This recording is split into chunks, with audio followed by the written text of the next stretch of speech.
One guys, स्वागत है आपका आज के इस न्यू वीडियो में। दोस्तों, आज हम बात करेंगे कक्षा 12वीं विषय हिंदी अभ्यास प्रश्न पत्र सेट आ का पूरा सॉल्यूशन आज हम यहाँ पर देखने वाले हैं। तो आपसे रिक्वेस्ट है कि यदि आप इस चैनल पे नए हो तो चैनल को सब्सक्राइब कीजिए, क्योंकि यहाँ पर जो आपके 4 सेट होने वाले हैं दोस्तों, उनके पूरे के पूरे प्रश्नों के उत्तर आपको इसी चैनल पे सबसे पहले देखने को मिलेंगे। तो आपको क्या करना है, चैनल को सब्सक्राइब करके रखना है और इस वीडियो को ज़्यादा से ज़्यादा दोस्तों में शेयर करना है। तो चलिए दोस्तों, सही विकल्प से हम शुरुआत करते हैं। हमने दोस्तों अभी जो इंग्लिश का है तो इंग्लिश के भी हमने चैनल पे अपलोड कर दिए हैं। यदि आपने नहीं किया है इंग्लिश का तो आओ उसे आप जाकर देख सकते हैं। सही विकल्प देखते हैं हम। पहला सही विकल्प है पतंग कविता इनमें से किसके लिए प्रसिद्ध है? तो बिंब विधान के लिए प्रसिद्ध है पतंग कविता। कौन सा रस सहृदय के हृदय में उत्साह का संचार करता है? तो वीर रस करता है दोस्तों। पढ़े या बोलने। बाजार दर्शन पाठ का केंद्रीय भाव क्या है? बाजारवाद। बहुत ही ट्रिक से ये सवाल है दोस्तों। आगे, वह अच्छा खेला परंतु हार गया, तो ये वाक्य कैसा है? ये संयुक्त वाक्य है। अतीत में दबे पांव पाठ के आधार पर कोठार किसके काम आता है? तो कोठार अनाज जमा करने के लिए उसके काम आता है। इनमें से कौन सा पत्रकार का प्रकार नहीं है? तो ये संवाददाता नहीं है। प्रश्न 2 की हम बात करते हैं। प्रश्न 2 है अपना सही मतलब रिक्त स्थान है दोस्तों। तुमने भाषा को सहूलियत से बरतना कभी नहीं सीखा। तो पहला मजा आएगा भाषा। श्रृंगार काल का अन्य नाम क्या है? रीतिकाल है। और काव्य में बिंब को क्या माना जाता है? शब्द चित्र माना जाता है। शब्द चित्र। बाजार में एक क्या रहता है? जादू रहता है ना। जब बाजार जाओ तो मन खाली ना हो और मन खाली हो तब बाजार ना जाओ। ये एक प्रकार से दोस्तों बाजार पर व्यंग्य किया गया है। जब एक ही शब्द की पुनरावृत्ति होती है तो उसे क्या कहते हैं? पुनरुक्त शब्दयुग्म कहते हैं। आप लोगों की देखा देखी सेक्शन की घड़ी भी सुस्त हो गई है। सुस्त आ जाएगा इसमें, ठीक। संपादकीय को आम जनता की आवाज़ माना जाता है। तो ये अपने हो गए दोस्तों रिक्त स्थान। अब आगे बढ़ते हैं दोस्तों। अपना प्रश्न क्रमांक 3 है सही जोड़ी बनाना है, ठीक। तो सही जोड़ी कविता के बहाने। कविता के बहाने के रचयिता हैं कुंवर नारायण। तो यहाँ से ये आ गया। महाकाव्य। महाकाव्य है दोस्तों कामायनी। और भक्तिन। भक्तिन किसने लिखा है? महादेवी वर्मा ने। अर्थ के आधार पर वाक्य के कितने प्रकार होते हैं? अर्थ के आधार पर वाक्य के दोस्तों 8 प्रकार होते हैं। कितने होते हैं? 8 प्रकार होते हैं अर्थ के आधार पर। और जूझ। जूझ किसने लिखा है दोस्तों? जूझ को जो लिखने वाले लेखक हैं वो है आनंद यादव।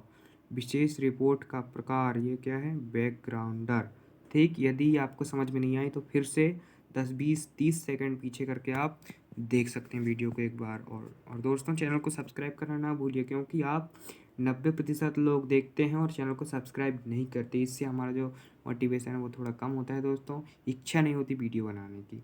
आपको क्या करना है? चैनल को सब्सक्राइब करना है और सभी से भी करवाना है, ठीक। मैं आपके लिए इतना कर रहा हूँ तो आप मेरे लिए इतना कुछ तो कर ही सकते हो। अब एक वाक्य में उत्तर देख सकते हैं। एक वाक्य में उत्तर। पहला प्रश्न है राम की शक्ति पूजा कविता के रचनाकार कौन है? तो उनके रचनाकार हैं सूर्यकांत त्रिपाठी निराला। मैं यहाँ पर लिख के बता रहा हूँ सूर्यकांत त्रिपाठी निराला। तो आप लिख सकते हो, ठीक। आगे बढ़ते हैं। प्रश्न 2 है विस्तृत कलेवर वाले काव्य को क्या कहते हैं? विस्तृत कलेवर वाले काव्य को महाकाव्य कहते हैं, ठीक। एकांकी में कितने अंक होते हैं? तो एकांकी में एक ही अंक होता है। बद्री केदार के रास्ते कैसे हैं?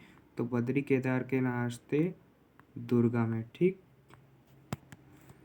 आगे प्रश्न है कि गागर में सागर भरना मुहावरे का क्या अर्थ है? तो गागर में सागर मतलब जो ग्रामीण क्षेत्रों में जो घगरा होता है तो उसमें जब सागर सागर के पानी को भर देंगे तो क्या हो जाएगा? थोड़े में बहुत, थोड़े में बहुत ज़्यादा। तो इसका अर्थ क्या होगा? थोड़े में बहुत कहना, ठीक। आप समझ जाना। थोड़े में बहुत कहना, गागर में सागर भरना, ठीक। अब आगे है दोस्तों अपना रोजी रोटी की तलाश में आए यशोधर पंत को किसने शरण दी? तो उनके जो आदर्श थे कौन? किसनदा। किसनदा ने यशोधर पंत को शरण दी थी, ठीक। HTML का फुल फॉर्म। तो HTML का फुल फॉर्म हम देख लेते हैं दोस्तों। एच का मतलब होता है हाइपर। क्या होता है? Hyper. Hyper text, hyper text markup, hyper text markup language, और ये हो जाएगा बैच। तो ये होता है HTML, hyper text markup language. अब सत्य असत बात कर लेते हैं दोस्तों। ये दोस्तों जो प्रश्न है ये आपके लिए बहुत ही मोस्ट इम्पोर्टेंट है। बोर्ड की तैयारी आपकी कैसी, इससे आपका पता चल जाएगा। तो बच्चे दिशाओं की ढपली की तरह नहीं बजाते हैं, तो ये बिल्कुल सत्य है। गे मुक्तक को प्रगीत भी कहा जा सकता है, तो ये भी सत्य है। तीसरा है सीरीज को अवधूत कहा गया है, तो अपन ने पढ़े हैं, बिल्कुल सत्य है। ये भी लोकोक्ति को कहावत भी कहते हैं, बिल्कुल सत्य। और मनोहर दोस्तों, लोकोक्ति को कहावत, इसमें थोड़ा डाउट हो रहा है तो मैं अभी आपको बताता हूँ कंफर्म।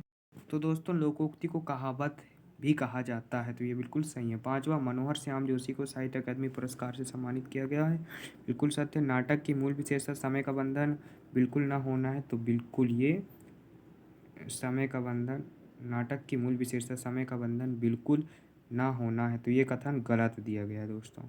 तो इस प्रकार से आज हमने हिंदी के देखे। इसके जो आगे के क्वेश्चन हैं दोस्तों 6, 7, 8, 9, 23 तक के, तो वो आपको अगली वीडियो में बिल्कुल प्रोवाइड करा दिए जाएंगे 1-2 घंटे के बाद, क्योंकि अभी हम तैयार कर रहे हैं उनको। तो आपको क्या करना है, चैनल को सब्सक्राइब करके रखना है, इससे जो वीडियो हम डालेंगे तुरंत ही वो आपके पास चली जाएगी। थैंक्स फॉर वॉचिंग दोस्तों।